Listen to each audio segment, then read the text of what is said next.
It's really an honor to have been asked to speak at this conference.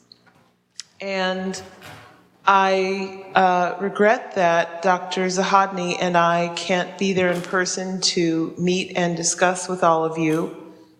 And thank you very much also for Jakob Stern for his willingness to be a part of the discussion and panel after the talk.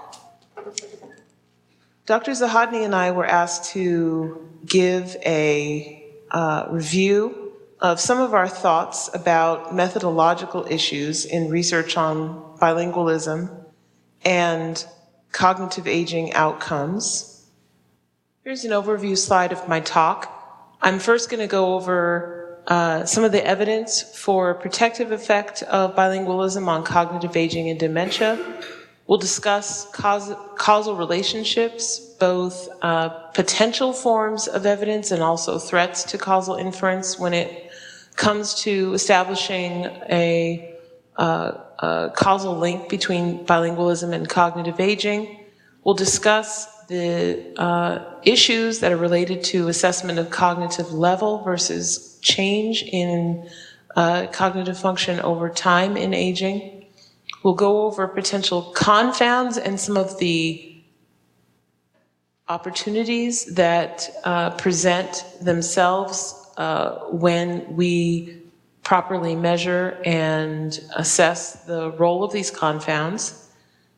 We'll talk about how bilingualism has been characterized and measured in some of these studies that are focusing on potential protective effects.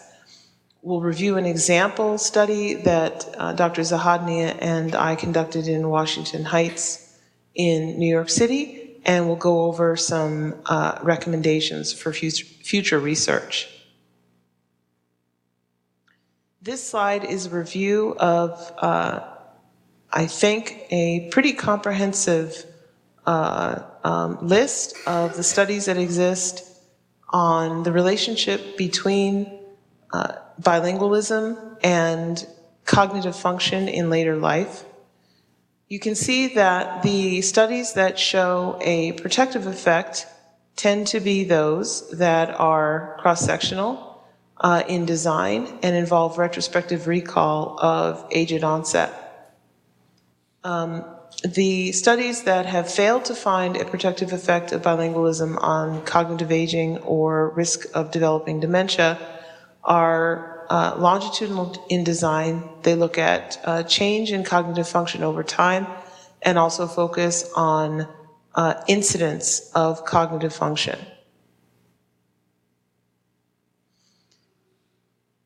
These studies raise issues with establishing causal relationships between bilingualism and later life cognitive function.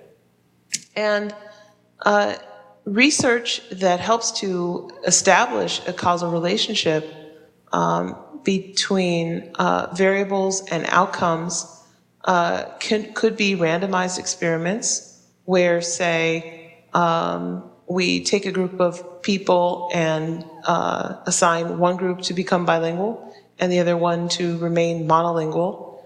We could manipulate age of acquisition in designs like that. The second line of evidence are quasi-experiments where an exogenous decision, say, for example, a state or federal law, or the decision of a community to move from one location to another, or the forced immigration of a community from one place to another, then creates a situation where people need to learn a second language. And if we can follow these people up who, through no decision of their own, had to acquire a second language, if we can follow them up into later life, we can look at the effects. If we identify these instrumental variables, we can look at the effects of learning a second language on later life cognitive function. These types of studies include changes in laws, perhaps family studies, or twin studies. The other line of evidence that can be helpful in not as good as randomized experiments, but can be helpful in establishing causal relationships are longitudinal observational studies where confounding variables can be adequately controlled. So we can have birth cohort studies which measure some of the confounders and factors early on in life or even among parents. Early childhood studies.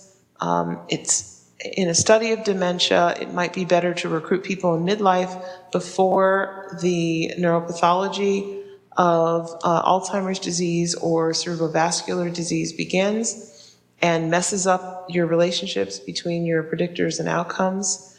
And if you can't do that, I think that longitudinal observational studies are best when they are community-based and non-clinical cohorts of older adults who are followed longitudinally and where, for dementia studies, age of onset can be determined via an incidence study. So some of the key threats to causal inference that are relevant to studies of bilingualism and cognition are reverse causation, where cognitive function could affect the ability to attain a second language. And this could happen. Reverse causation could happen even if cognitive function is measured in early life or at baseline in a longitudinal study. So one example of reverse causation has nothing to do with bilingualism necessarily, but birth cohorts show that chronic health conditions that are experienced during childhood lower educational attainment, which is a problem for studies that are trying to establish a relationship between educational attainment and later life health. Another way that causal inference, that gets in the way of causal inference is confounding with unobserved variables. So we know that bilingualism is in many populations correlated with SES, with intellectual ability, with educational quality or acculturation. Perhaps there are some psychosocial variables or personality traits that could drive the motivation and also the ability to acquire more than one language, and at the same time or simultaneously influence cognitive function and cognitive trajectory in aging. There has been some discussion of the possible role of selection bias in prior studies of the relationship between bilingualism and later life cognitive function. Some of it has focused on the healthy immigrant effect. Some of it has focused on potential biases that are introduced by recruiting monolinguals and bilinguals from memory clinics.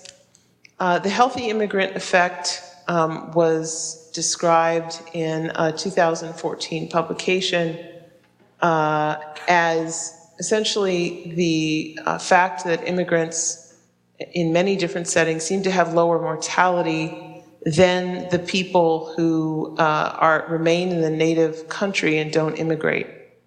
So if you're comparing immigrants who are bilingual to non-immigrants who are monolingual, better health might confound the relationship. Because better health leads to better cognition, it might confound the relationship between bilingualism and cognitive function. Survival bias is another issue. can think about it this way, that if immigrants and bilinguals have lower mortality, sort of this healthy immigrant effect, then even though there may be fewer bilinguals, a smaller number of bilinguals in the population, a greater proportion of them will live to be studied as older adults once we start recruitment at age 65 or whenever. And those people who, bilingual people are less hardy than the monolingual people, for whom, even though there are by number perhaps a larger number of them in the population, a smaller proportion of them compared to childhood would live to be studied as older adults. So hardiness, this hardiness that's associated with being monolingual might be related to some unobserved characteristic. And even though that unmeasured factor at baseline or at birth wasn't related to bilingualism, then selective survival could bias estimates of the effect of bilingualism on mortality. It could even reverse findings that occur at earlier ages. So survival bias is known to contribute to this reversal of a mortality disparity across race at older ages, because the ethnic minorities who live to be above 80 or 85 are much hardier than the whites who live to be that age because of this selective survival. I used mortality as an example, but this could occur for any health outcome that happens just once, like dementia or cognitive impairment. So I'm listing here on this slide some potential confounds. These are factors that are known to be or could possibly be related to bilingualism, and that are known to be or could possibly affect cognitive outcomes like trajectory or risk for developing dementia. I'm listing some behavioral or neurobiological confounds. I'm listing some material confounds, some experiential confounds like educational attainment, educational quality, and also psychosocial confounds that could either drive the motivation to become someone who can speak more than one language, or may have driven the motivation to immigrate in the first place. I think that Tamar Galan's 2011 study is very interesting. I wish that it had more people in it, because what she found was an interaction between this bilingual index score that she created using Spanish and English naming tests with education on a retrospective recall of age of diagnosis among bilinguals with Alzheimer's disease. She interpreted this interaction as a possible upper limit of cognitive reserve to influence dementia outcomes. In other words, if you are bilingual, or if you have a lot of education, and this was people with more than 12 years of school, if you have a lot of education, being bilingual doesn't really help you in terms of having a later age of onset.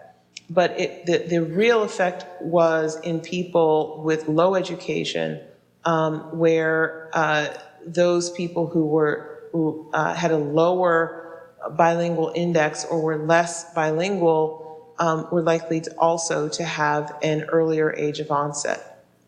So while it could be what Tamar Galan was talking about, this upper limit of reserve, I thought it could also be that there's confounding unmeasured variables like educational quality or psychosocial factors that influence both age of diagnosis and also your degree of bilingualism, and that operate differentially, perhaps across low and high education groups. So let's get into one of the issues that has been a problem, I think, for some of these studies, the issue of comparing cognitive level versus cognitive change. From the review of literature out there, I think that it's pretty clear that bilingualism has a more consistent relationship, at least in the aging studies, with cross-sectional cognitive test scores and not trajectory, not as much of a relationship with trajectory, if at all.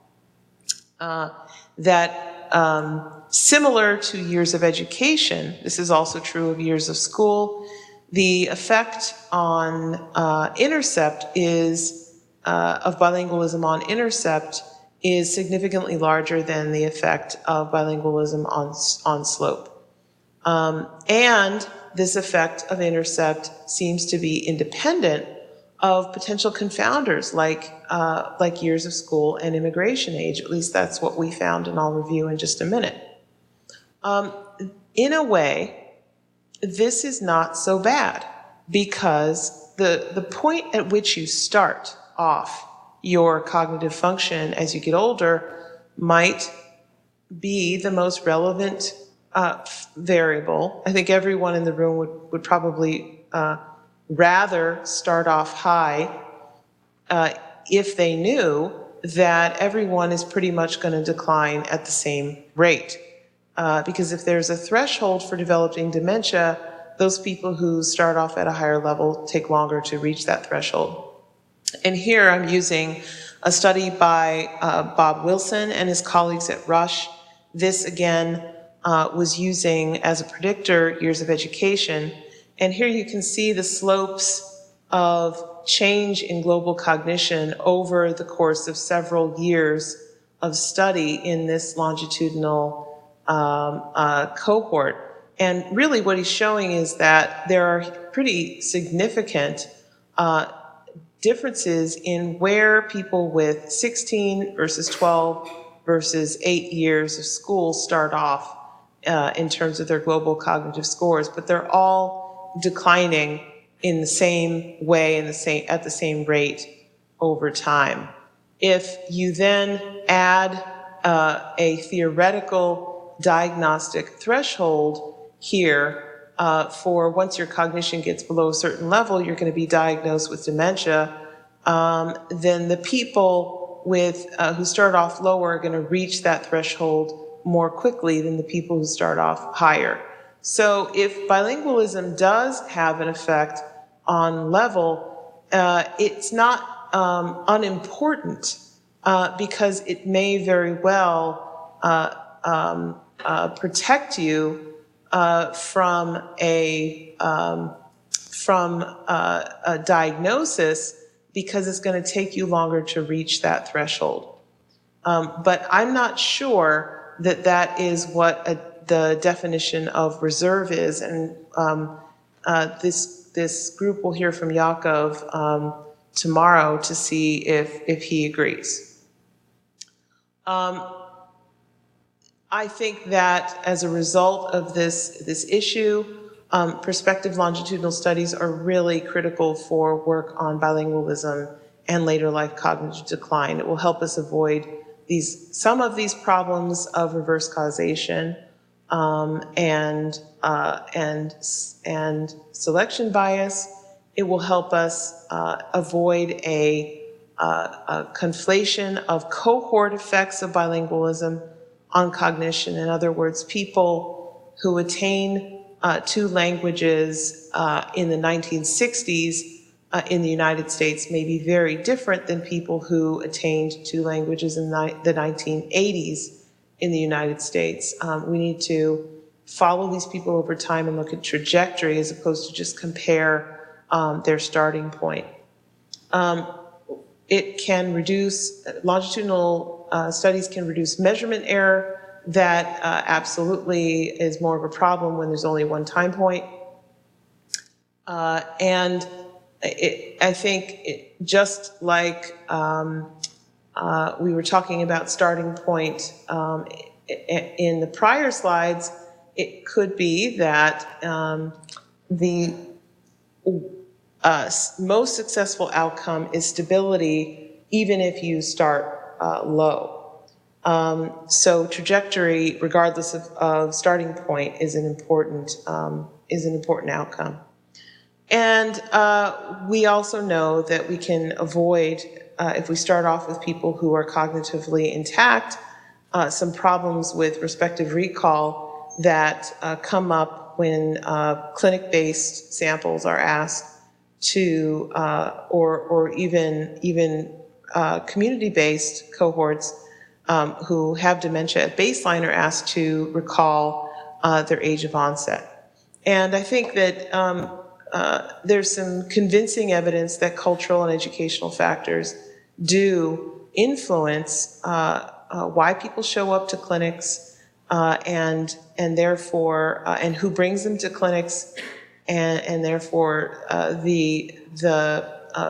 a potential influence on the accuracy of a recall of age at onset. So another methodological issue that comes up in this work is how bilingualism is assessed. You can do it subjectively by asking how well do you speak language 1 or language 2 and put that on a scale. You can assess bilingualism objectively. We can measure in both languages naming ability, fluency, proficiency, and reading level. There are differences in how people are categorized in terms of bilingualism level. You can do a split between monolinguals and bilinguals. I think that that's probably simplifying it a bit too much, given the varying degree of familiarity that people have and experiences that people have. Or you can categorize it in some other way.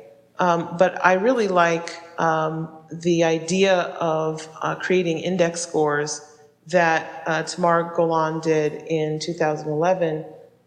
If that's possible for this work, I think that characterizing some of these variables continuously is going to be a better way to go. In other words, I think we're advocating that we should just deconstruct bilingualism into its component skills and experiences. So measuring and incorporating age of acquisition into our prediction model, frequency of use of each of the languages, the context in which those languages are used. Are you just speaking your native language with family or with your parents? Were you educated in the second language?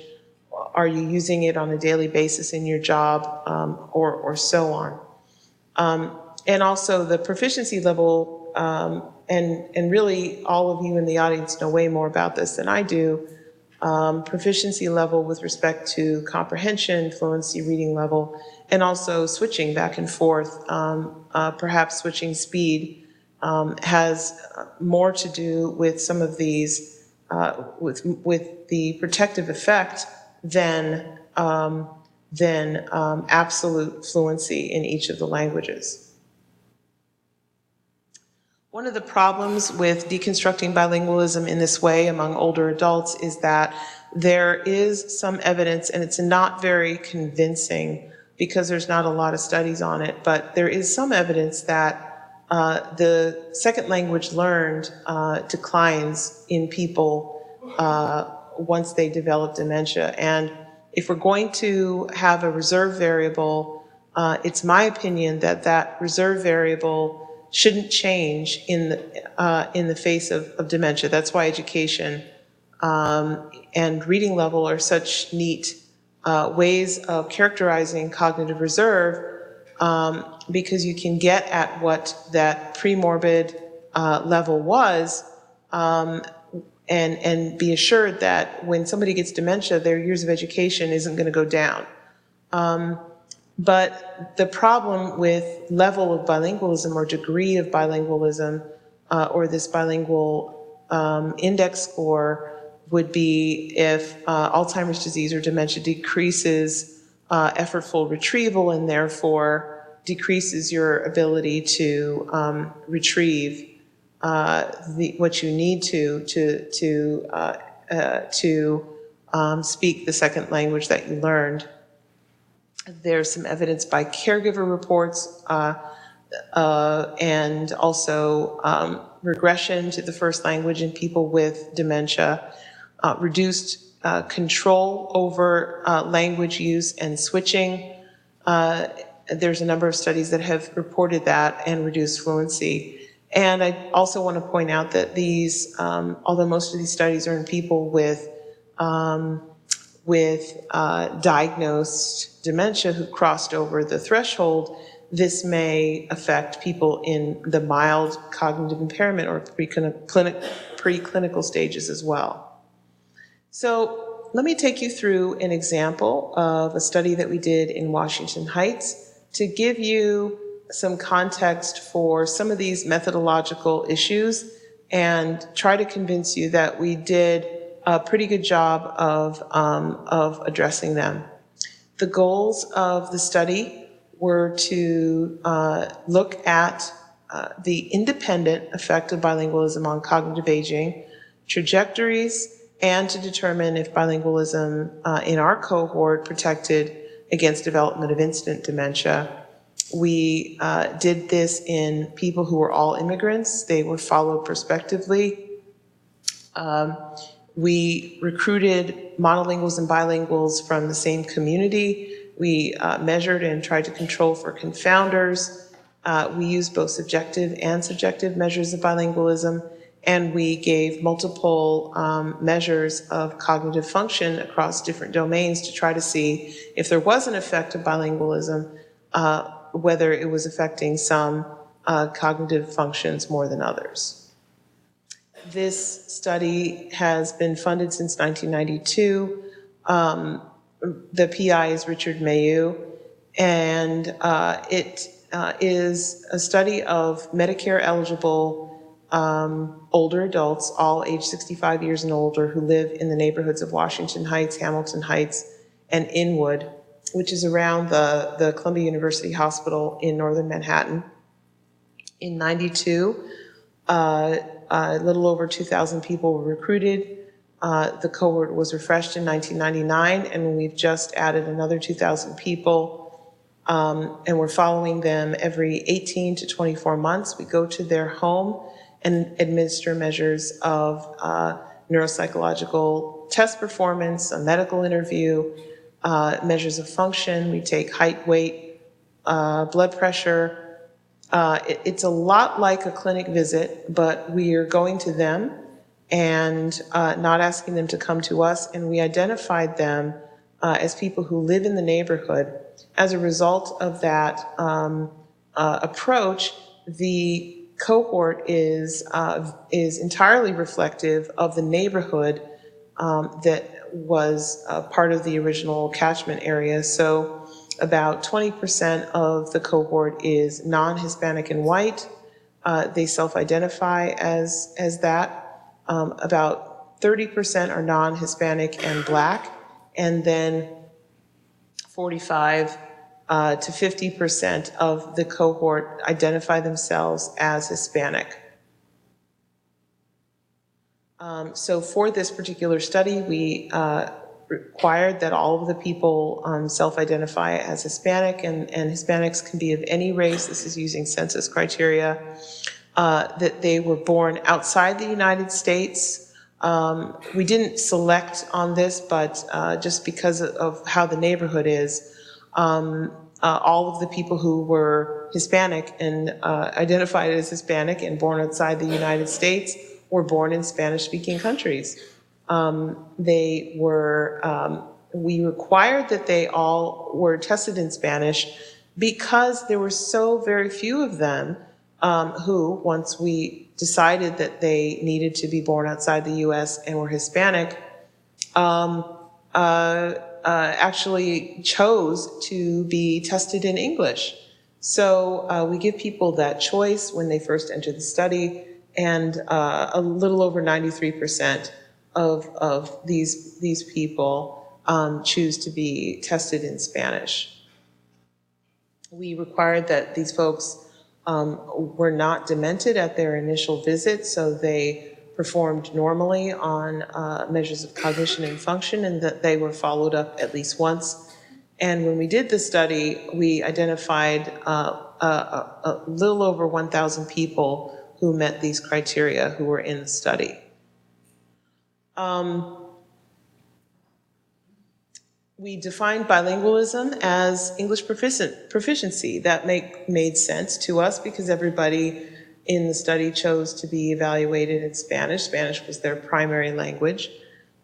We asked at baseline, how well do you speak English? And people fit themselves into categories of either very well, not well, or not at all. And you can see that 60% of this cohort felt that they did not speak English at all. So they'd be described as monolingual Spanish speakers. We also defined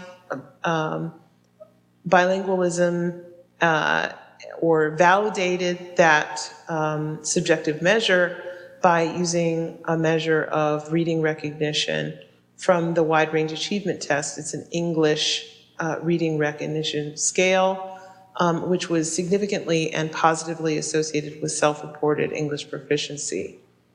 The neuropsychological test scores included measures of memory. We had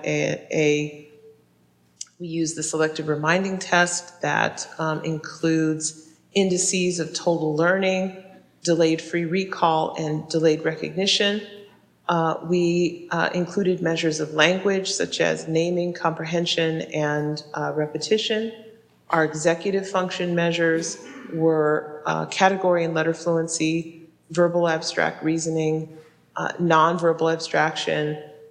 We included a single measure of task switching, which is the residual variance in color trails 2, which is the abstract reasoning condition of color trails, after regressing the time to complete color trails 2 onto the time to complete color trails 1.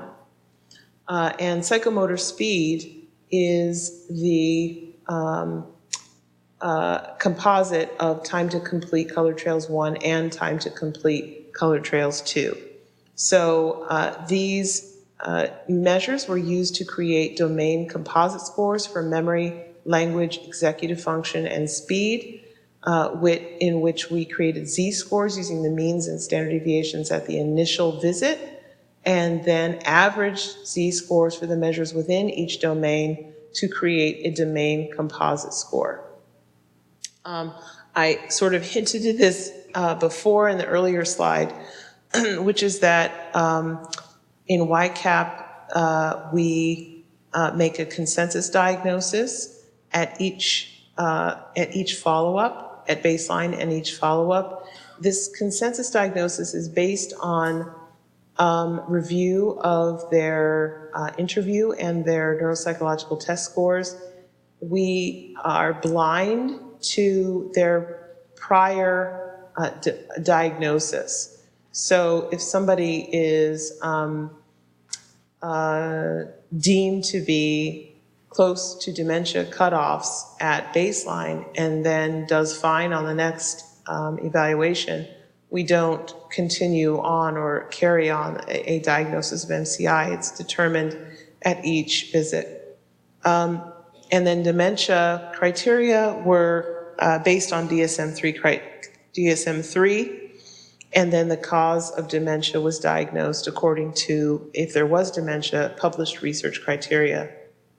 And over the course of follow-up, we followed people up for a maximum of 23 years because some of them were recruited in 1992, as I was saying before. About 20% developed dementia after their baseline visit in which they were not demented. So this will be too small for people to see, but I just want to point out that when you compare people, the 637 people in the cohort who said they didn't speak English at all, with the people who said they spoke English at least a little bit,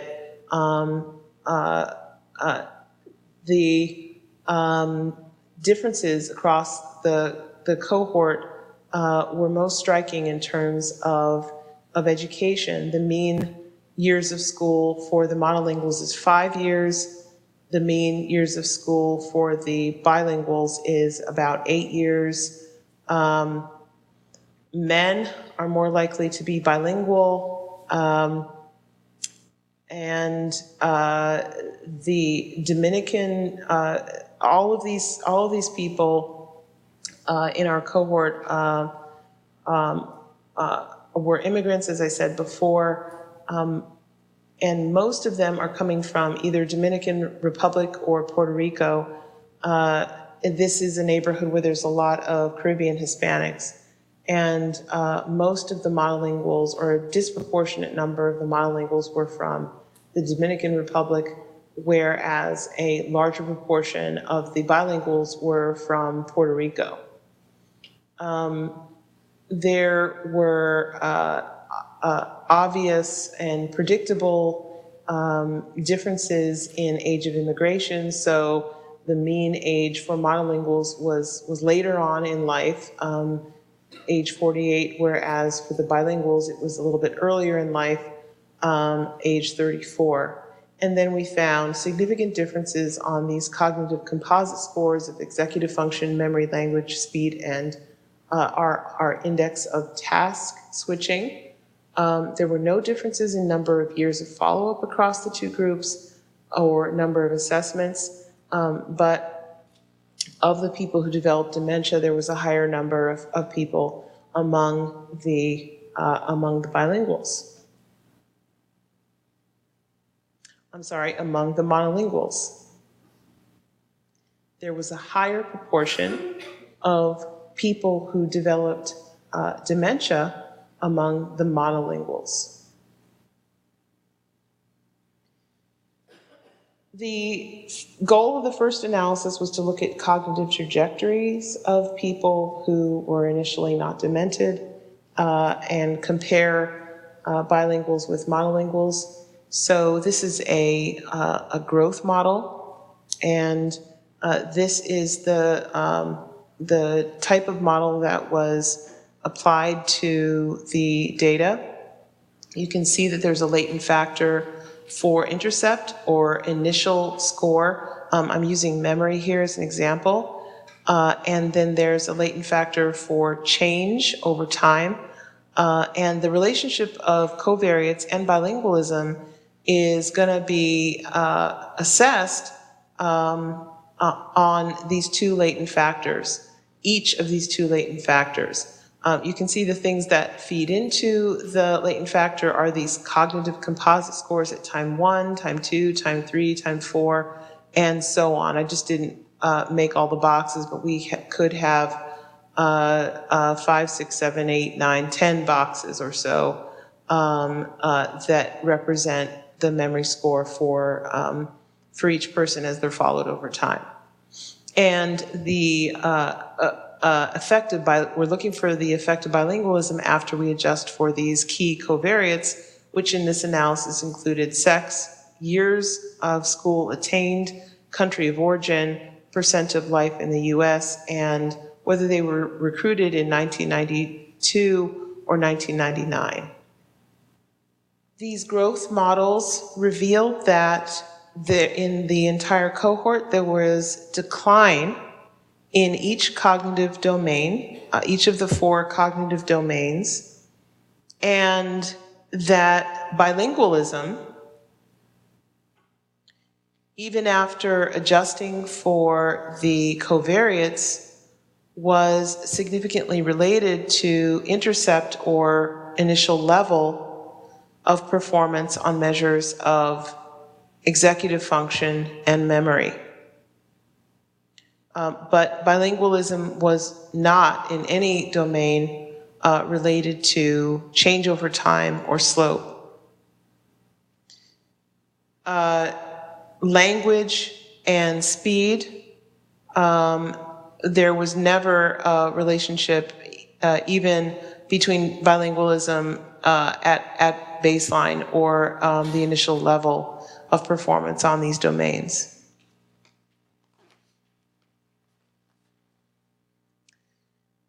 In terms of the task switching index that was created with this residualized colored trails score, we found that bilingualism was not related to either the initial level or the change of task or the change over time of this task switching measure. When we looked at dementia incidence as an outcome, we found that while there were significant effects of age, years of education, and sex on risk of developing dementia over the follow-up of the study, there was no independent effect of bilingualism on dementia risk. In other words, the participants who spoke English very well were at equivalent risk of developing dementia over the course of the study as participants who didn't speak English at all. We found that, and those previous slides were all using the subjective measure of bilingualism. Once we switched over to the objective measure in a smaller subset of people who had that English reading level measure, we found that the results were essentially identical, that people with higher English reading level measure scores had also better initial scores on measures of executive function, memory, and task switching, but there was no relationship of the objective measure of bilingualism with rates of cognitive decline or with risk of converting to dementia. And there was no relationship of the English reading level measure with initial scores or slopes on the language or speed composites. So our conclusions were that we found no protective effect of bilingualism on cognitive decline among our Spanish and English speakers. And we found that Spanish-speaking immigrants who acquire their English as a second language during adulthood, which was the case for most of our participants, although they had higher intercepts on measures of executive function and memory than those who did not acquire English as a second language, there was no protective effect of bilingualism on development of dementia and no relationship of bilingualism to slope.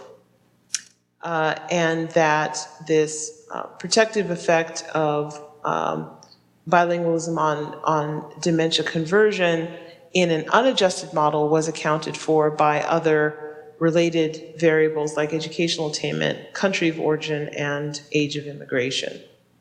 The strengths of our study, we feel, are that it has a very large sample size and long follow-up. We avoided the healthy immigrant effect because all of our, we hope, all of our participants were immigrants. We did our best to account for related confounders. We used a prospective design that avoided inaccuracy of retrospective recall of age of onset. We could determine age of onset because these people who developed dementia in our study were incident cases. And we were able to analyze both the effects of bilingualism on both level and change.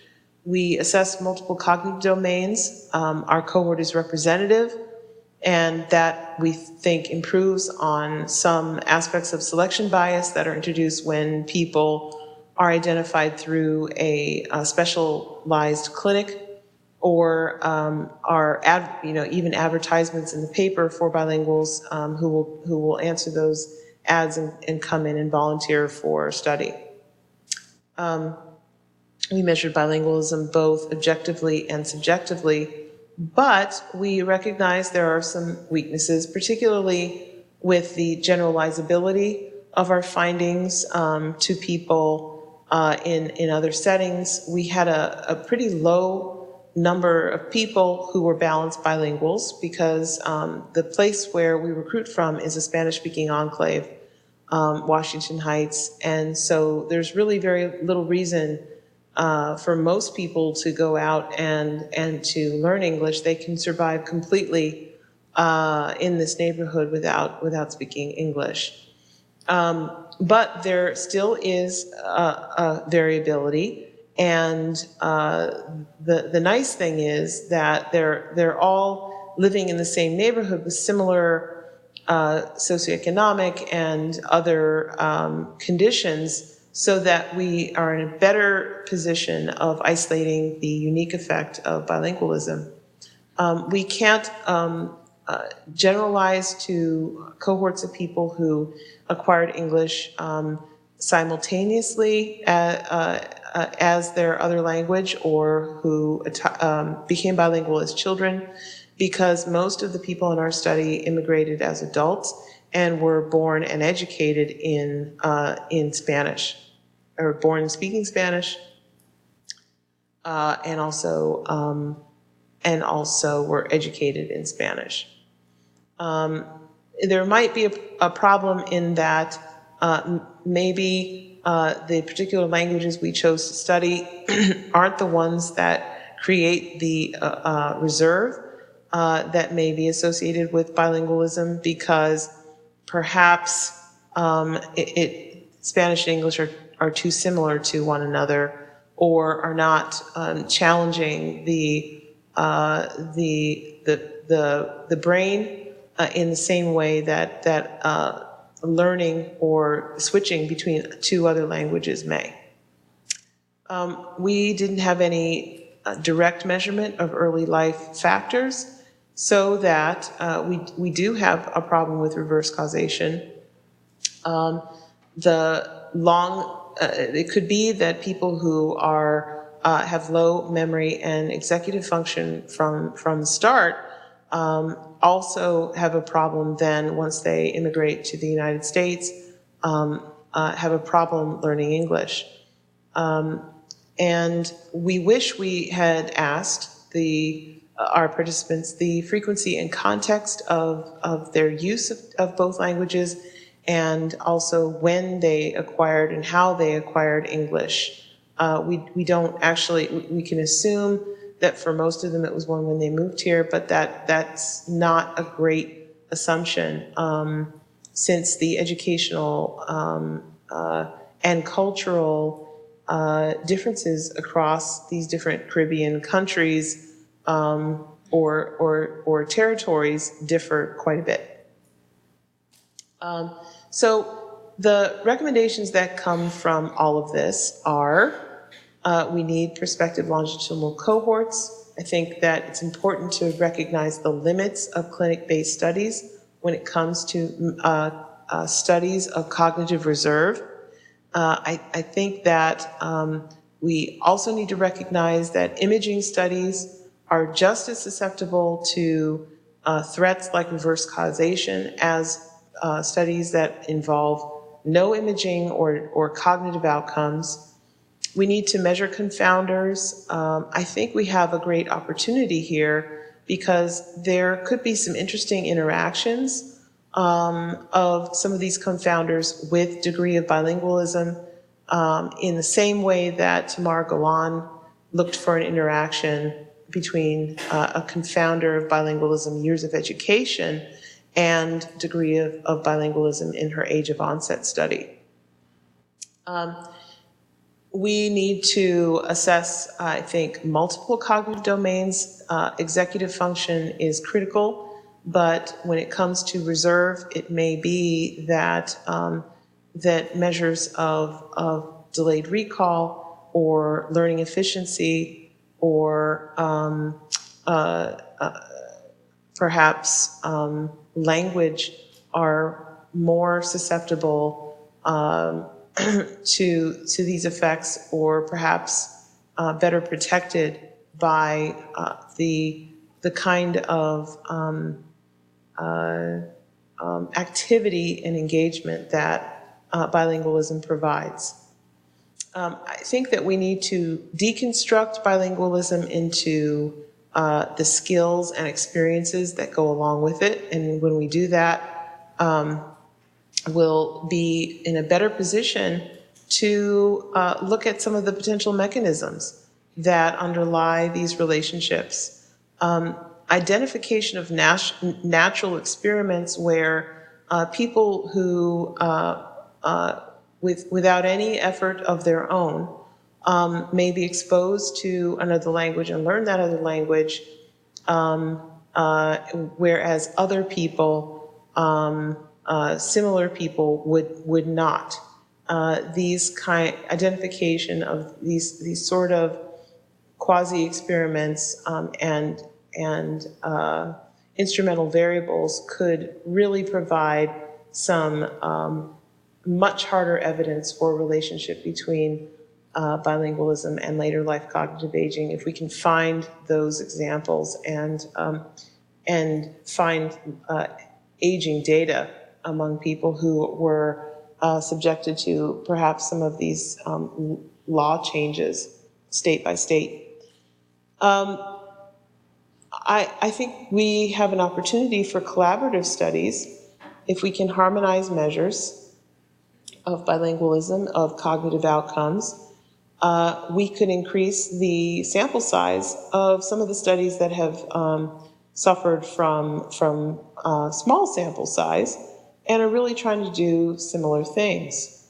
And if we're able to create these larger samples, we could exploit the variability that will result in age of acquisition, the context in which immigration took place, the frequency of use of both languages, and the variability in typology of the languages that might help us get to both critical periods and also provide evidence for different trajectories, different life course models in which the effect of acquisition of another language early in life could, how does it work throughout life to provide resilience or reserve against aging or dementia pathology. I want to thank the collaborators in this work, and I haven't listed Laura Zahodne on the slide because she was on the title slide, but she is really the brains behind the methodological issues that we have been thinking about in terms of bilingualism. She's on a K-99 award right now. I want to thank the other funders of this work, and I wish you all a really fantastic rest of the meeting.